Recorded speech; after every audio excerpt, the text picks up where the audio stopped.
على رسوله الكريم أما بعد فأعوذ بالله من الشيطان الرجيم بسم الله الرحمن الرحيم إن الله وملائكته يصلون على النبي يا أيها الذين آمنوا صلوا عليه وسلموا تسليما اللهم صل على سيدنا مولانا محمد وعلى آل سيدنا مولانا محمد اللهم صل على سيدنا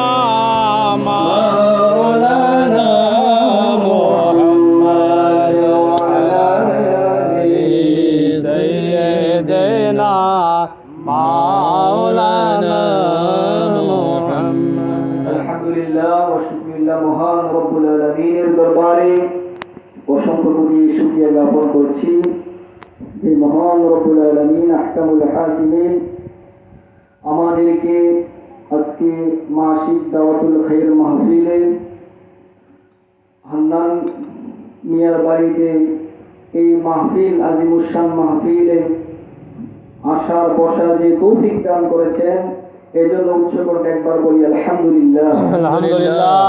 লক্ষ কোটি দুরূদ সালাম নবী দু জাহান বরিষ্ঠ কওমকা নবী মুহাম্মদুর রাসূলুল্লাহ সাল্লাল্লাহু তাআলা আলাইহি ওয়াসাল্লামের দরবারে আমাদের সবার পক্ষ থেকে দুরূদ ও হাদিয়া সালামের হাদিয়া নজরানা পেশ করছি। আল্লাহ পাক কবুল করুন, আমিন। আমিন। আজকের যে সূরাটি মশক করানো হবে সেই সূরাটি আমরা ইতিপূর্বে অবগত হয়েছি। পবিত্র কুরআনুল কারীম ফুরকানে হামিদের 30 নম্বর পারার 109 নম্বর সূরা, যে সূরাটি আমরা কম বেশ সবাই নামাজের মধ্যে পাঠ করে থাকি। বিশেষ করে শেষের 10টি সূরা থেকে অন্যতম একটি সূরা সূরাতুল কাফিরুন। ইনশাআল্লাহ আমরা এই সূরাটি মশক করব।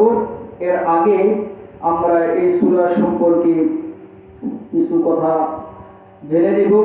মহান রব্বুল আলামিন এই সূরাটি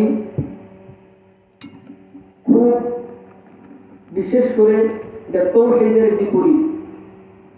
সূরাতুল ইখলাস এবং সূরাতুল কাফিরুন এই দুইটা সূরা হচ্ছে বিপরীতমুখী সূরা।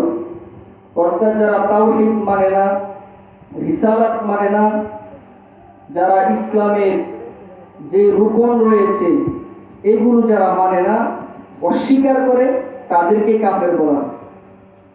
যারা ইসলামকে অস্বীকার করে, আল্লাহকে অস্বীকার করে, রসুলকে অস্বীকার করে, কিতাবকে অস্বীকার করে, অর্থাৎ যেটা আমরা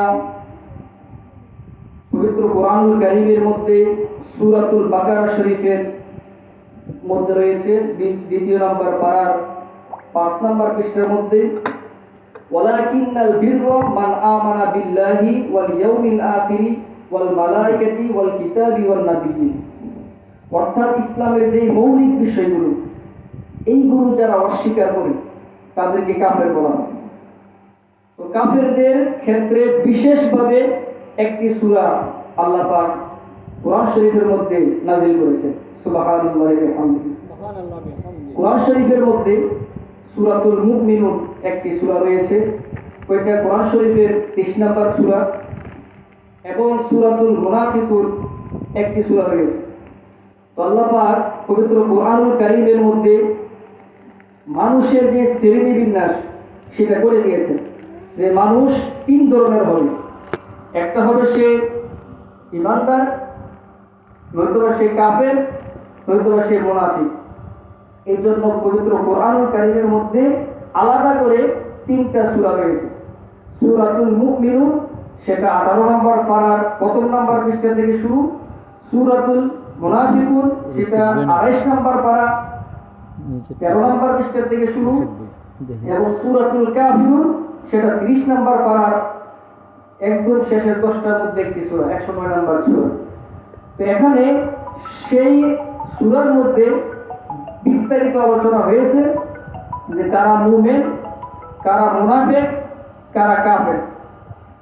তো আমাদেরকে এই সূরা সম্পর্কে আমরা জানবো। তো তাফসীরের মধ্যে বিশেষ করে তাফসীরে জিয়াউল কুরআন এবং তাফসীরে হাসানাত এবং তাফসীরে খাজাইনুল ইরফান, তাফসীরে পরে মাহফিল আছে, ঠিক আছে, এবং তাফসীরে নুরুল ইরফান, 5টা তাফসীর এবং অধিকাংশ তাফসীরের মধ্যে এই সারা তাফসীরে জালালাইন এবং অধিকাংশ যে তাফসীর সেখানে আল্লাহ পাক কাফির বলে কাদেরকে বলেছেন সেটার ব্যাপারে বলা হয়েছে। আবু জাহেল, আস ইবনে ওয়াইল, এদের ব্যাপারে বলা হয়েছে যে তারা কাফের, তারা ঈমান আনবে না এবং তারা কাফের অবস্থায় মৃত্যুবরণ করবে। আল্লাহ পাকের অধিকাংশ তাফসীরের মধ্যে রয়েছে যে আল্লাহ পাকের এলেমের মধ্যে রয়েছে যে ওই সমস্ত কাফের, যে কাফেররা কাফের অবস্থায় আছে এবং কাফের অবস্থায় সে মৃত্যুবরণ করবে। এই জন্যই আল্লাহ পাক সূরাতুল কাফিরুন নির্দিষ্টভাবে কাফেরদেরকে নির্ধারণ করেছেন, অর্থাৎ তারা জাহান্নামী, তাদের আকীদা হচ্ছে তাওহীদের বিপরীত এবং তারা নিঃসন্দেহে কাফের। তাদের সার্টিফিকেট হিসেবে এই সূরার মধ্যে আল্লাহ পাক নির্ধারণ করেছেন। তো এখানে কাফেরদের অনেক ব্যাপারে কথা বলেছে, বিশেষ করে ইবাদতের ব্যাপারে। মুসলমানদের ঈমানদারদের যে ইবাদত এবং কাফেরদের যে পূজা, মূর্তি পূজা, এটার ব্যাপারে এখানে আলোচনা করা হয়েছে। তো আমি সেই দিকে যাচ্ছি না, আমি মূল কথা বলতে যাচ্ছি যে একজন ঈমানদার বান্দা তার অনেকগুলো বৈশিষ্ট্য রয়েছে। অর্থাৎ সে যখন আল্লাহ পাক কোরআনের মধ্যে শুরুতে বলতেছেন 18 নম্বর পারার যে কদ আফলাহাল মুমিনুন, যারা মুমিন হয়ে গেছে তারা সফলকাম হয়ে গেছে, সুবহানাল্লাহ। এর মধ্যে আল্লাহ পাক এখানে মুমিনদের অনেক গুণ বলেছেন। সেখানের মধ্যে একটা গুণ হচ্ছে তারা নামাজ যখন পড়বে বিনয়ের সাথে নামাজ পড়বে এবং তারা অযথা কথাবার্তা বলবে না। ওয়াল্লাযীনা হুম আনিল লাগহি মুরিদুন, তারা যখন কথা বলবে অযথা কথা বলবে না, তারা সঠিক কথা বলবে, তারা কথা বলবে সত্য কথা বলবে, তারা আমানত সংযত করবে, নামাজের প্রতি যত্নবান হবে। এটা হচ্ছে ঈমানদারদের বৈশিষ্ট্য। কাফেরদের বৈশিষ্ট্য কি? তারা তাওহীদ মানবে না, আল্লাহকে মানবে না, রাসূলকে মানবে না, রাসূলের শানে বেয়াদবি করবে। আমরা বিশ্বের মধ্যে এখন দেখতেছি যত কাফের, ইহুদি, খ্রিস্টান, ভিন্ন ধর্মের যারা রয়েছে তারা ইসলামকে নিয়ে কটূক্তি করতেছে, ইসলামের রাসূলকে নিয়ে তারা ব্যঙ্গ করতেছে, ইসলামের ধর্মকে নিয়ে তারা হাসি ঠাট্টা এগুলো করতেছে। এইগুলো হচ্ছে কাফেরদের স্বভাব। এর মধ্যে আরেকটা আছে মুনাফিক। মুনাফিকরা হচ্ছে এমন যারা কাফেরের চেয়ে আরো নিকৃষ্ট। তারা যেমন সূরাতুল বাকারার মধ্যে আল্লাহ পাক মুনাফিকদের 13টি গুণের কথা আলোচনা করেছেন। ঈমানদারদের বলেছেন মাত্র 3টা আয়াত, কাফেরদের বেলায় বলেছেন 2টা আয়াত, কিন্তু মুনাফিকদের জন্য বলেছেন 13টি আয়াত। অর্থাৎ মুনাফিক এত খারাপ যারা ইসলামকে ধারণ করবে কিন্তু অন্তরের মধ্যে কুফরি রাখবে। তো যারা মুনাফিক তাদের ব্যাপারে আল্লাহ পাক সূরাতুল মুনাফিকের মধ্যে বলেছেন যে তারা যখন আসবে তারা আপনাকে এসে আপনার কাছে যে কথা বলবে এগুলো তারা বানোয়াটি কথা বলবে। ওয়াল্লাহু ইয়াশহাদু ইন্নাহুম লাকাযিবুন, আল্লাহ পাক বলতেছেন আমি সাক্ষ্য দিচ্ছি যারা মুনাফিক তারা যখন কথা বলবে শুধু মিথ্যা কথাই বলবে। নাউযুবিল্লাহ। এই জন্য সমাজের মধ্যে অনেক মুনাফিক আছে। আল্লাহ রাসূল সাল্লাল্লাহু আলাইহি ওয়াসাল্লাম হাদিসে পাকের মধ্যে বলেছেন, এটা তিরমিজি শরীফের হাদিস, যে আল্লাহ রাসূল সাল্লাল্লাহু আলাইহি ওয়াসাল্লাম ইরশাদ করেন যে আমার উম্মতের মধ্যে 73টা দল হবে। বনি ইসরাঈল ওইখানে হয়েছে 72টা দল। আল্লাহ রাসূল সাল্লাল্লাহু আলাইহি ওয়াসাল্লাম বললেন ওয়া তাফতারিকু উম্মতি 73 বিল্লাহ, অচিরেই আমার উম্মতের মধ্যে 73টা দল হবে। তো 73টা দলের মধ্যে 72টা দল কুল্লুহুম ফিন্নার ইল্লা মিল্লাতা ওয়াহিদা, একটি দল ছাড়া, আর সেই দল হচ্ছে আহলে সুন্নাত ওয়াল জামাআত। অর্থাৎ 72টা দল হবে মুনাফিক। প্রত্যেকটা দলের মধ্যে আলেম থাকবে, প্রত্যেকটা দলের মধ্যে মসজিদ থাকবে, প্রত্যেকটা দলের মধ্যে ইসলামের যাবতীয় কার্যাবলী থাকবে, কিন্তু তাদের যে মহামূল্যবান সম্পদ ঈমান সেটা থাকবে না। এই জন্য আল্লাহ পাক কোরআন শরীফের মধ্যে তিনটা সূরা নির্দিষ্টভাবে করে আমাদেরকে জানিয়ে দিয়েছেন যে 3 কিসিমের মানুষ হবে। এই 3 কিসিমের মানুষ থেকে তোমাদেরকে যেটা সঠিক অর্থাৎ মুমিনুন ঈমানদার যে গুণ বৈশিষ্ট্য সেটা তোমরা অর্জন করবে, আর বাকিগুলো থেকে তোমরা মাহফুজ থাকবে, হেফাজত করবে। আমি আমার কথা দীর্ঘায়িত না করে আমি আজকে আমার নির্ধারিত সূরা মক্স শুরু করে দিচ্ছি। আপনারা জানেন আমরা সূরাতুল ফিল থেকে মক্স শুরু করেছিলাম। আজকে আমরা ধারাবাহিক ক্রমে সূরাতুল কাফিরুনের মধ্যে আমরা এসেছি। তা আমরা সূরাতুল কাফিরুন আমাদের নির্ধারিত যে নিয়মে আমরা মক্স করে থাকি, ইনশাআল্লাহ আমরা সেভাবে মক্স করব। আপনারা আমার দিকে খেয়াল করবেন। কোরআন তেলাওয়াতের সময় কিন্তু কথাবার্তা বলা জায়েজ নাই। ওয়াইদা কুরিআল কুরআন ফাসতামিউ লাহু ওয়ানসিতু লাআল্লাকুম তুরহামুন। অর্থাৎ কোরআন তেলাওয়াত যখন করবে সবাই চুপ থাকতে হবে, চুপ থেকে শুনতে হবে। যদি শুনেন আমি একটা হরফ আদায় করলে আপনারা একটা হরফ পড়লে সমান সওয়াব পাবেন। সুবহানাল্লাহ। কিন্তু যখন আমাদেরকে মক্স করানো হবে অর্থাৎ শিখানো হবে, পড়ানো হবে, তখন আমরা কোরআন শরীফের মধ্যে আমরা যে উচ্চারণটা বুঝি না এটা আমরা জিজ্ঞেস করতে পারবো, একটা বারবার পড়তে পারবো, বারবার বলতে পারবো। এই জন্য মক্সের সময়, পড়ানোর সময় আমরা কথা বলবো, অর্থাৎ এই কথাটা হচ্ছে আমাদের শিখার জন্য। ইনশাআল্লাহ আমি শুরু করছি, আপনারা আমার সাথে বলবেন। আউযু বিল্লাহি মিনাশ শাইতানির রাজীম।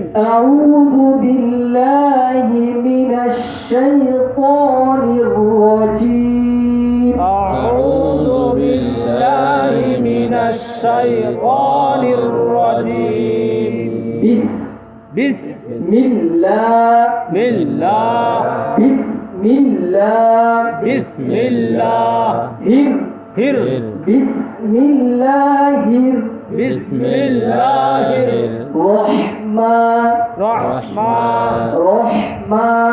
রহমান চাপ দিতে হবে গলার মধ্যে।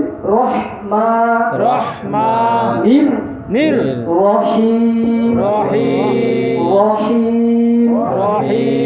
বিসমিল্লাহির রহমানির রহিম। বিসমিল্লাহির রহমানির রহিম। কুল কুল গলার মধ্যে একটু ধাক্কা দিতে হবে। কুল যদি আমরা কুল বলে ধাক্কাটা না দিই অর্থ কিন্তু চেঞ্জ হয়ে যাবে। এমন অর্থ যেটা নামাজ পর্যন্ত বাতিল হয়ে যাবে। এরকম না জানলে আল্লাহ মাফ করবে, ইচ্ছা করে বলে নামাজ বাতিল হয়ে যাবে। তো কুল শব্দের অর্থ হচ্ছে ইয়া রাসূলুল্লাহ আপনি বলুন। আর যদি কুল কই, কুল শব্দের অর্থ হচ্ছে আপনি খাওয়া দাওয়া করুন। কোথায় খাওয়া দাওয়া আর কোথায় হচ্ছে বলা, কতটুকু পার্থক্য, এই জন্য খেয়াল করতে হবে। কুল ইয়া আইয়ুহাল কুল ইয়া আইয়ুহাল কাফি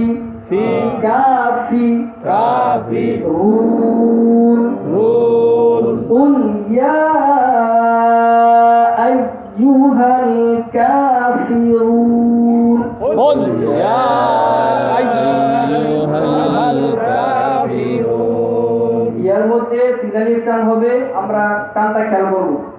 কুল ইয়া আইয়ুহাল কাফিরুন।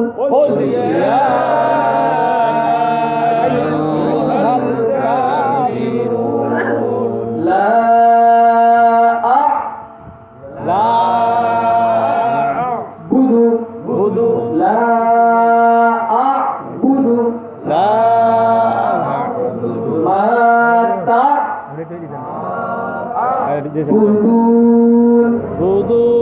মা তা'বুদুন মা তা'বুদুন। আইনটা গলার মধ্যে চাপ হবে, হামজা এবং আইন আমাদেরকে সেটা খেয়াল রাখতে হবে। আইনটা কি হবে, গলার মধ্যে চাপ হবে। লা আ'বুদু মা তা'বুদুন। لا تعبدون এখানে আইন কিন্তু দুইটা আছে, প্রথম হামজার সাথে আইন। দেখবেন আমি উচ্চারণটা কিভাবে করি, একটু খেয়াল করবেন। লা আ'বুদু মা তা'বুদুন। لا أعبد ما تعبدون কারণ হামজা আইন কাছাকাছি মাত্রা, হামজা দেখলে বেশি দিলে আইন হয়ে যাবে, এই জন্য খেয়াল করবেন। লা আ'বুদু মা তা'বুদুন। لا أعبد ما تعبدون ولا أنتم। ولا أنتم এখানে একটা গুণনা আছে, গুণনাটার নাম হচ্ছে ইকফা গুণনা। এটা পরে বিস্তারিত বলবো, কিন্তু সংক্ষিপ্ত করে যাচ্ছি। গুণনাটা খেয়াল করবেন কিভাবে বলি। ওয়ালা আনতুম। ولا أنتم গুণনাটা উচ্চারণ হয় নাকের বাঁশি থেকে। আমাদের নাকটা কিন্তু বাঁশির মতো। আমরা যে কোরআন তেলাওয়াত করি, এটাকে উত্তম সুরে, সুন্দর ভঙ্গিতে, সুন্দরভাবে তাসবিদ অনুযায়ী আপনি যখন তেলাওয়াত করবেন, এটার উচ্চারণ তেলাওয়াত এত মাধুর্যপূর্ণতা হবে, মানে আপনি এমনি বিমোহিত হয়ে যাবেন। এই জন্য কোরআন তেলাওয়াত শুনে অনেক কাফের সাথে সাথে মুসলমান হয়ে গেছে। সুবহানাল্লাহ। রাসূল পাক সাল্লাল্লাহু আলাইহি ওয়াসাল্লাম যখন কোরআন তেলাওয়াত করতেন, অনেক কাফের কোরআন তেলাওয়াত শোনার জন্য বিভিন্নভাবে তারা রাসূলের কোরআন তেলাওয়াত শোনাতে রাত্রে গভীরে আল্লাহ রাসূলের ঘরের মধ্যে চলে আসতেন, কোনায় কোনায় থাকতেন। কোরআন তেলাওয়াত এত সুন্দর, এত মধুর। আমাদেরকে খেয়াল করতে হবে, তাসবিহ অনুযায়ী যখন আমরা পড়ব, তখন কোরআন তেলাওয়াতের এই নাকের মধ্যে আমরা সেই গুণনাটা যখন করব, একটা সৌন্দর্যের মধ্যে চলে আসবে। ওয়ালা আনতুম আবিদুনা ওয়ালা আনতুম আবিদুনা ولا أنتم عابدون মা আ'বুদু ما أعبد মা আ'বুদু ما أعبد ولا أنتم عابدون ما أعبد ولا أنتم عابدون ما أعبد ولا أنا ولا أنا عابد। عابد এটা বলুন না, খেয়াল করবেন কেমনে বলি। আস্তে আস্তে আমরা যখন কোর্সে পড়াবো তখন বুঝবেন, ইনশাআল্লাহ তখন ক্লিয়ার হয়ে যাবে। আমরা আপাতত এইভাবে চিনে রাখি, আস্তে আস্তে আমরা ঠিক করবো। ওয়ালা আনা ولا أنا আবিদুন عابد মা আবাদতুম ما عبدتم ওয়ালা আনা আবিদুন মা আবাদতুম ولا أنا عابد ما عبدتم ولا أنتم ولا أنتم عابدون عابدون عابدون عابدون ما أعبد ما أعبد ولا أنتم عابدون ما أعبد ولا أنتم عابدون ما أعبد لكم دينكم لكم دينكم لكم دينكم لكم دينكم ولي دين ولي دين لكم دينكم ولي دين লাকুম দীনুকুম ওয়ালিয়া দীন। বিসমিল্লাহির রহমানির রহিম। বিসমিল্লাহির রহমানির রহিম। কুল হুয়াল্লাহু আহাদ। কুল হুয়াল্লাহু আহাদ। আমরা প্রত্যেক বর্ষের মধ্যে ইখলাস থাকবে, কারণ ইখলাস হচ্ছে এমন একটা ভিত্তি যে বেশি বেশি করবে। মাওলা আলী থেকে একটা কৌল রয়েছে যে যে ব্যক্তি সূরা ইখলাস বেশি বেশি করবে, বিশেষ করে হাফেজে কোরআন, তারা কোরআন কখনো ভুলবে না। সুবহানাল্লাহ আর আমরা তো জানি তিনবার সূরা ইখলাস পাঠ করলে একটি কোরআন কত করে সওয়াব। সুবহানাল্লাহ। এই কোরআন, এই সূরা ইখলাস যত পড়বেন আপনার তৌহিদের যে ভিত্তিটা পড়ার মধ্যে মজবুত হয়ে যাবে। এই জন্য আমরা এটা পড়বো, এটা শুধু রিডিং করবো। এর আগে তো আমরা এটা মক্স করছি, এখন শুধু রিডিং করবো। খেয়াল করবো আমরা সবাই। কুল হুয়াল্লাহু আহাদ। কুল হুয়াল্লাহু আহাদ। আল্লাহুস সামাদ। আল্লাহুস সামাদ। লাম ইয়ালিদ লাম ইয়ালিদ ওয়া লাম ইউলাদ ওয়া লাম ইউলাদ ওয়া লাম ইয়াকুল লাহু কুফুয়ান আহাদ। ওয়া লাম ইয়াকুল লাহু কুফুয়ান আহাদ। সাদাকাল্লাহুল আলিয়্যুল আযীম। সাদাকাল্লাহুল আলিয়্যুল আযীম। ওয়া সাদাকা রাসূলুহুন নাবিয়্যুল হাবিবুল কারীম। ওয়া সাদাকা রাসূলুহুন নাবিয়্যুল হাবিবুল আরিম।